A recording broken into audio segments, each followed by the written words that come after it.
അതിവേഗ ട്രെയിനുകൾക്ക് മാത്രമായുള്ള പാത എന്ന അടിസ്ഥാന ആവശ്യത്തിൽ നിന്നും വിട്ടുവീഴ്ചയില്ലെന്ന് കേരയിൽ. റെയിൽവേ ഭൂമി കൈമാറുന്നതാണ് പ്രശ്നമെങ്കിൽ അലൈൻമെന്റിൽ മാറ്റം വരുത്താമെന്ന കേരയിൽ.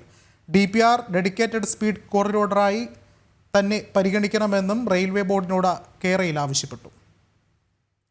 കൂടുതൽ വിവരങ്ങളുമായി ശാലിനി ചേർന്നുണ്ട്. ശാലിനി, എന്തായാലും നിർണായകമായ വിവരങ്ങളാണ് ഇപ്പോൾ പുറത്തു വരുന്നത്.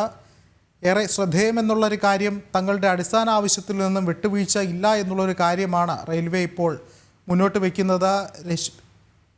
ശാലിനി ചേർന്നുണ്ട്. ശാലിനി, മറ്റു വിവരങ്ങൾ എന്തൊക്കെയാണ്?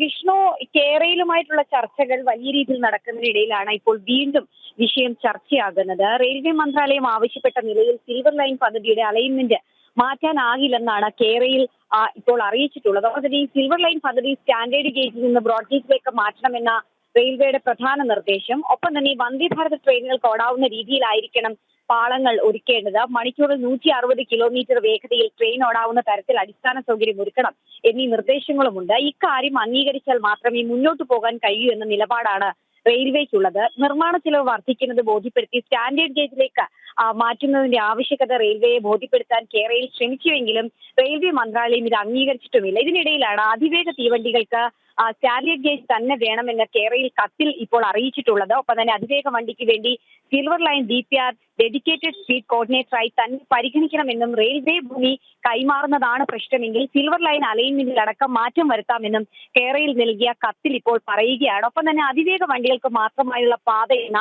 അടിസ്ഥാന ആവശ്യത്തിൽ വിട്ടുവീഴ്ചയില്ലെന്നും DPRൽ മറ്റു തരത്തിലുള്ള മാറ്റങ്ങൾ വരുത്താൻ തയ്യാറാണെന്നും കേരളയിൽ റെയിൽവേ ബോർഡിനെ അറിയിക്കുകയും ചെയ്തിട്ടുണ്ട്. അതേസമയം തന്നെ ഈ കേരള റെയിൽവേ ബോർഡ് കേരളത്തിന് മുന്നിൽ വെച്ചിരിക്കുന്ന നിർദ്ദേശങ്ങൾ ദീർഘവീക്ഷണമില്ലാത്തതാണ് എന്ന് ചൂണ്ടിക്കാട്ടി മെട്രോമാൻ E ശ്രീധരൻ കൂടി ഇപ്പോൾ രംഗത്തെത്തിയിരിക്കുകയാണ്. മെട്രോമാൻ E ശ്രീധരൻ റെയിൽവേ മന്ത്രിക്ക് ഇത് സംബന്ധിച്ച് കത്തുകൂടി നൽകിയിട്ടുണ്ട്. പ്രായോഗികമല്ലാത്ത നിർദ്ദേശങ്ങളാണ് റെയിൽവേ ബോർഡ് നൽകിയതെന്നാണ് E ശ്രീധരന്റെ വിമർശനം എന്നുള്ളതാണ് ഏറ്റവും ശ്രദ്ധേയമായിട്ടുള്ള കാര്യം. ഈ സിൽവർ ലൈൻ പദ്ധതിയിൽ വിട്ടുവീഴ്ചയുമായിട്ടാണ് ഇപ്പോൾ കേരളയിൽ രംഗത്തെത്തിയിട്ടുള്ളത്. ഒപ്പം തന്നെ കേരളയിൽ റെയിൽവേ ബോർഡിന് നൽകിയ കത്തിലാണ് വിട്ടുവീഴ്ചകൾക്ക് തയ്യാറാണെന്ന് ചൂണ്ടിക്കാട്ടുകയും അത്തരത്തിലുള്ള സൂചനകൾ ലഭ്യമാക്കുകയും ചെയ്തിട്ടുള്ളത്. പദ്ധതിയുടെ അലൈൻമെന്റ് അടക്കം മാറ്റാൻ തയ്യാറാണ് എന്നുള്ള രീതിയിൽ കേരളയിൽ ഇപ്പോൾ പ്രതികരിച്ചിരിക്കുകയാണ്. റെയിൽവേ ബോർഡിന് നൽകിയ കത്തിലാണ് ഇത് സംബന്ധിച്ച വിവരങ്ങൾ ഇപ്പോൾ കേരളയിൽ റെയിൽവേ ബോർഡിനെ അറിയിച്ചിട്ടുള്ളത്. വിഷ്ണു, ശരി, ശാലിനിയാണ് വിവരങ്ങൾ നൽകിയത്.